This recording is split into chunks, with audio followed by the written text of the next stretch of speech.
Okay, so this is the fun part of JSALT where all the hard work is done, everything is in place, and now it's time to sort of say, yes, we did it.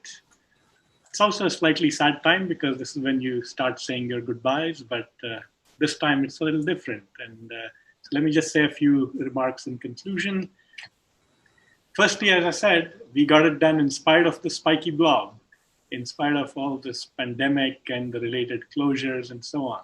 So we were in a tough spot in March when our university decided that there would be no summer activities on campus. For a while, we thought we might not have the workshop at all. But then there was a lot of energy, momentum building up and preparing and everything. So we said, okay, let's give it a try. So the virtual workshop is new for us, but I think we got it done.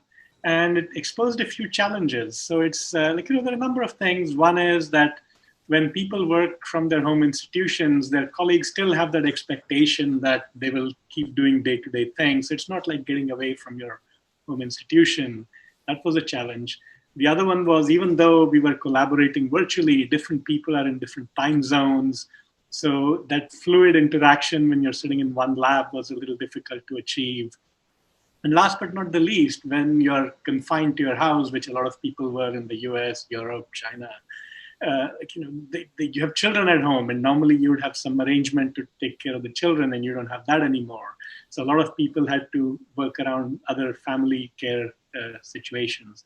So all in all, it was a tougher workshop for all the participants than it normally would be, but we still pulled it off. I'm very happy about that. So thanks to all the participants. This was really a nice effort, and we saw the results both yesterday and today. We have good things to be proud of.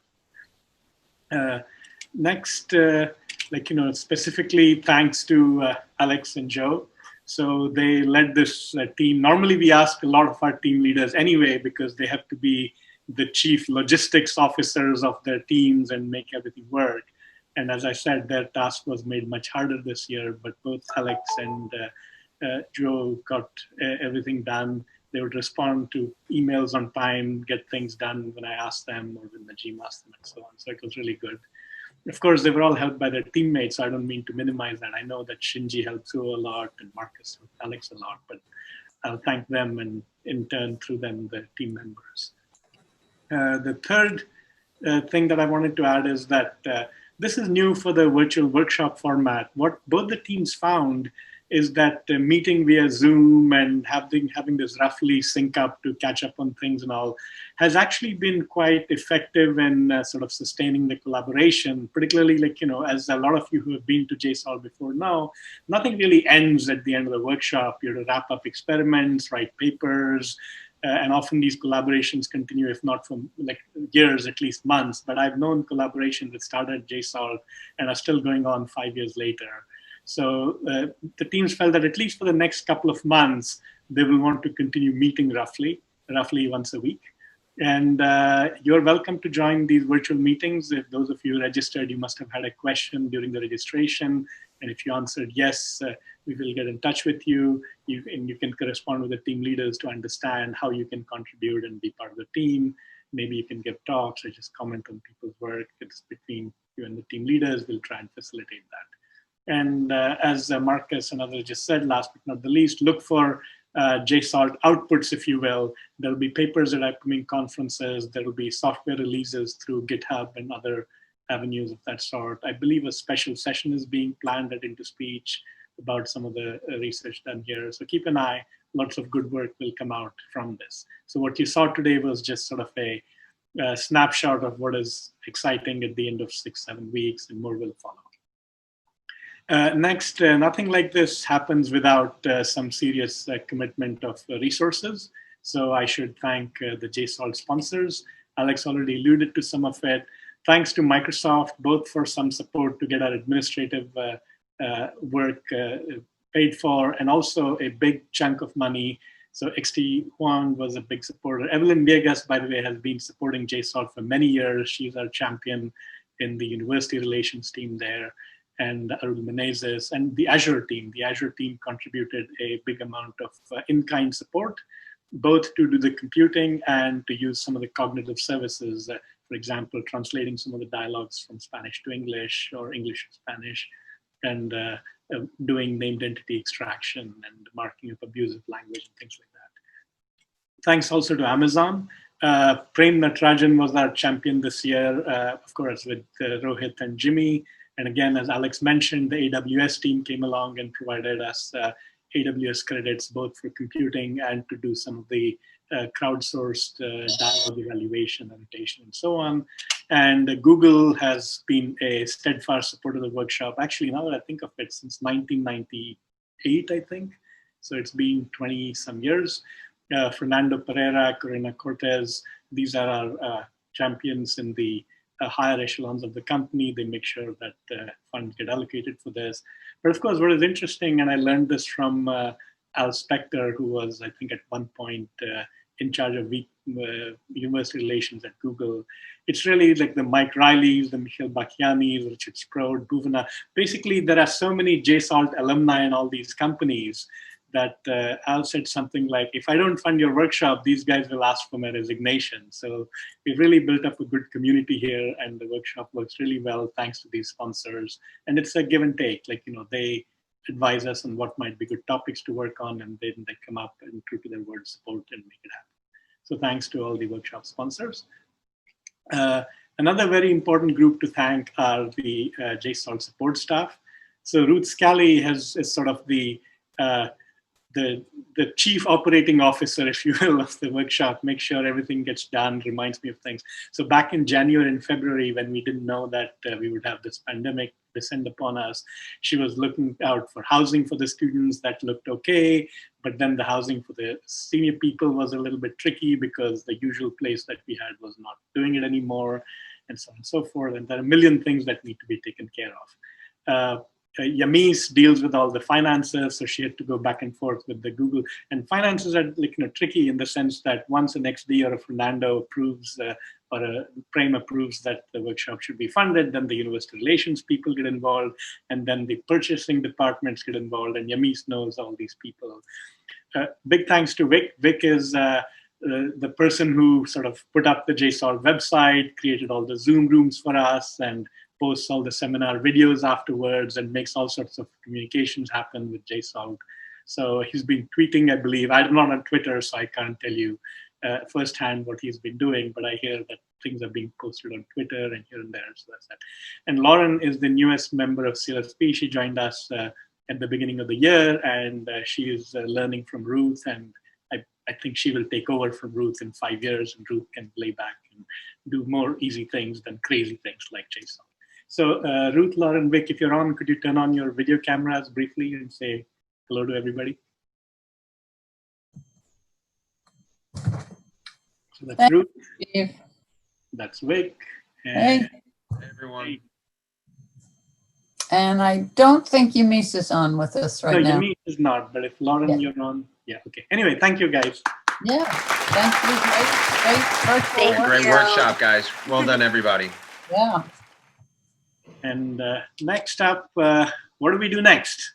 Well, we'll do JSALT 2021. And you might say, wait a minute, that happens in June, July, August next year, right? No. It actually starts right now. We get about 2 weeks off, and then we start brainstorming ideas in September about what the topics might be, what is a nice, juicy thing, in the sense it has to be both tackling a hard problem.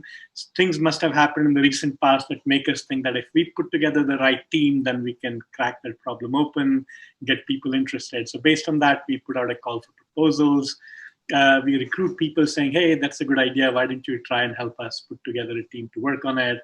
So a lot of the people who come and propose topics are actually actively recruited by the community. We try to do matchmaking, so if there are different people with different skills who are interested in the problem, try to get them to put something together as a proposal. We do some triage, invite reviewers. We do this planning meeting that Marcus mentioned earlier in the talk, where in December we get together for 2 full days and brainstorm ideas, review the proposals, refine them, make them stronger, work on sponsorship, recruit senior members, then recruit graduate students, then recruit undergrads, hold team meetings, both in the 2 meetings in the spring, create data sets, tools, baselines, and only then does the workshop happen in June. So I don't know how this trajectory will go this year, because last year we were, this year rather, We were put into this work from home situation in March. Hopefully this situation will resolve itself and we can still have a planning meeting in person in December. But if not, we are learning that a lot of things can be done online. So we'll try to do that. So I think that after a well-deserved break for a couple of weeks, we'll be back in action, and you should look out for the JSALT 2021 call for proposals. And we're already in good shape because one of the 3 teams that we wanted to have in 2020, the one working on sign language recognition, felt that they couldn't have something without a lot more face-to-face interaction in the spring. So they are continuing to prepare, and we'll have Murat Sarashlar's team, and I think Hruz, I forget how to say his last name, Marek in the next year, and so on. So we'll continue with this. And you'll say, why do you guys keep doing all this? Well, it's very simple. We continue to be inspired by Fred Jelinek, and that's the workshop is named after his sort of wish to have this kind of community event where we try to push on hard problems together. So with that, let me conclude and thank again the team leaders, the support staff, and the sponsors, and open the floor up for one last time to see if anybody in the audience has any comments or remarks before we'll call the proceedings to a close. Jimmy Kunzman has raised his hand. Jimmy, allowed to talk, yes. Go ahead, Jimmy. Okay. Sanjeev, first of all, figuring out how to deal with Zoom was a major challenge for me. So I hope you can hear me. Yes. If you tell me how you can see me, then sort of the video can also be switched on, but I have no idea how to do that. Let me see if I can do that. Just a moment. Yep, here we go. You should be coming on in a minute, and then you can turn on your video. Okay, I hope you can see me now. Yeah. Anyway, yeah. I wanted to say that, first of all, thanks, Sanjeev, to you and your whole team and all the contributors to make this workshop again happen, despite all these circumstances on COVID. And virtual is definitely one of the ways to go forward, but hoping for face-to-face meetings as well, sooner than later. And you guys, I was especially impressed on, I could only join today's presentation on the work being done virtually across the world, and all these results achieved. And I think this is a wonderful start for yet another new area to proceed in natural language understanding and working with humans. Thanks a lot, Sanjeev, and we will be in for the next time as well. Thank you, Jimmy. Anyone else? Okay, in that case, let me call the proceedings to an end and thank the audience for participating. It has been terrific to see so many people connecting from many time zones. Thank you. Bye-bye.